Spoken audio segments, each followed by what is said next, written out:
The final destination on our Great Lakes road trip was Mackinac Island, a dream I had carried in my heart for years. For the longest time, the idea of driving all the way from Toronto felt like just that, a dream. But somehow, through winding highways, countless waterfalls, and unforgettable views, we made it. And when we arrived, it was even more magical than I could ever imagine.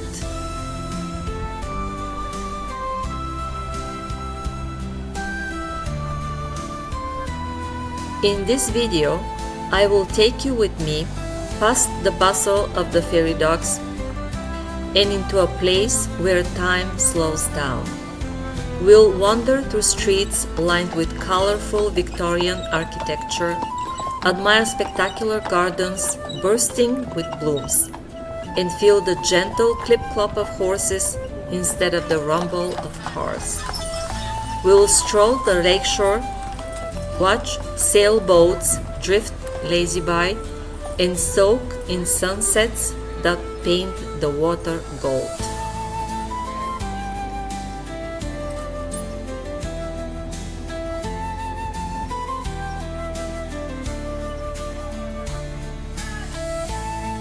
Mackinac Island isn't just a destination, it's an experience that stays with you long after you leave.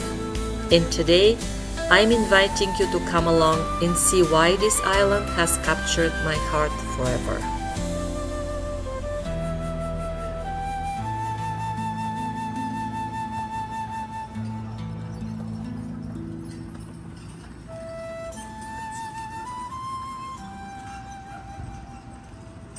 Our hotel was in Mackinac City, and we rose before the sun to catch the very first ferry to the island.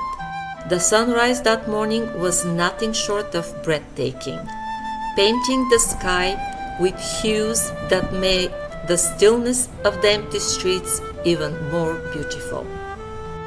The air was crisp, the city peaceful, just the way we like it. And as fate would have it, a Starbucks sat right around the corner, ready to serve the coffee we needed for our early start.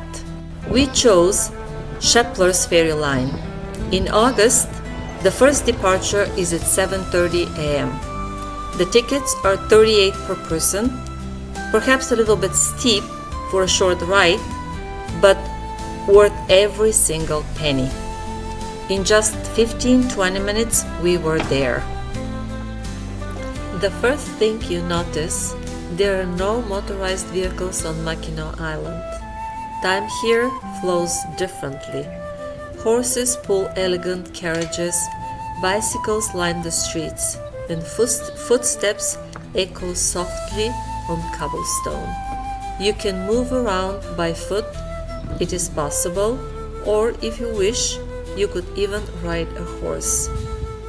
Bicycle rentals are $17 an hour, and in a couple of hours you could circle the entire island. But we preferred to wander without the clock. I knew I wouldn't rent a bike. I wanted to savor every flower, every garden, and photograph as many as I could.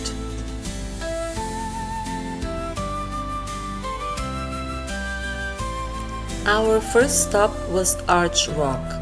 Strolling through the quaint street of Mackinac, climbing a few steps and pausing for breathtaking views along the way. Through the forest, the path opened to Arch Rock, where we arrived bright and early with only a handful of other visitors.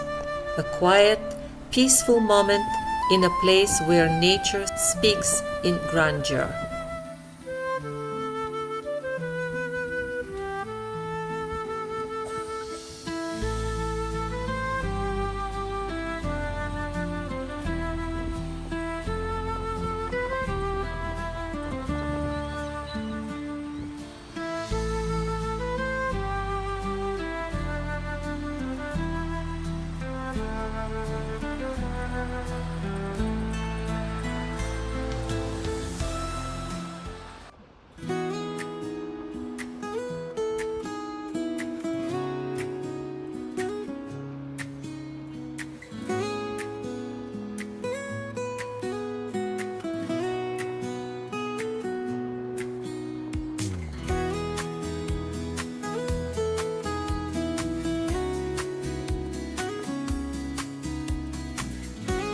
We descended the wooden steps to see Arch Rock from below, following the serene shoreline of Lake Huron.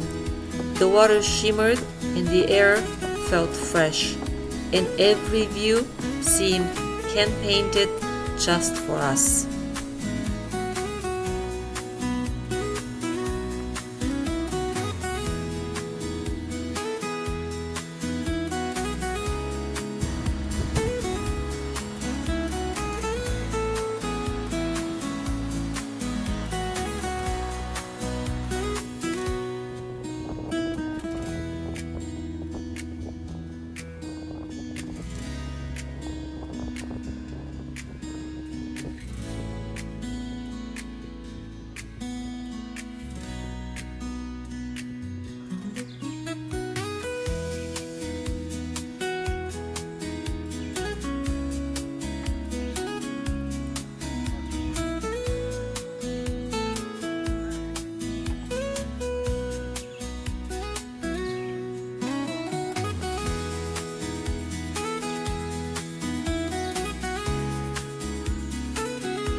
Next stop was the Grand Hotel, an icon since 1887.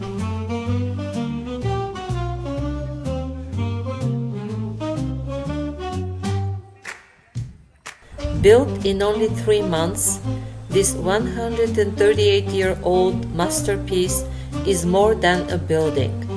It is a portal to another era.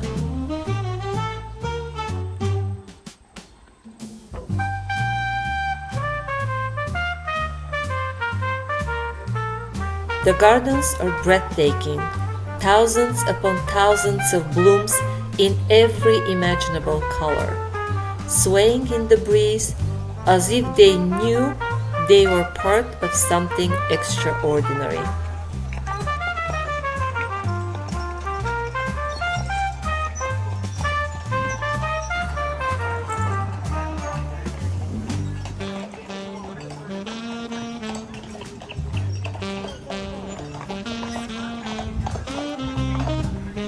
Standing on the hotel's famous porch, you can almost hear the whispers of the past, a time of elegance, of graceful ladies in flowing dresses, of chivalrous gentlemen tipping their hats, of slow-paced afternoons, timeless romance.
We visited the stables where carriages, phaetons, and other historic coaches are on display, a window into the golden age of travel.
As we wandered back through the island's picturesque streets, we caught a glimpse of the majestic Mackinac Bridge. We had crossed it twice during our trip, a thrill in itself. Stretching 3,800 feet across the Strait of Mackinac, it joins Lake Michigan and Lake Huron. Its engineering as impressive as its beauty. Opened in 1957 and recognized as a National Historic Civil Engineering Landmark, the bridge is a symbol of connection, endurance, and vision.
And so our Mackinac Island journey came to an end, but the memories remain vivid. The scent of flowers in the morning air, the soft clip-clop of hooves on quiet streets, the kaleidoscope of gardens bursting with color. Mackinac is not just a place, it's a feeling, a moment in time that stays with you long after you leave.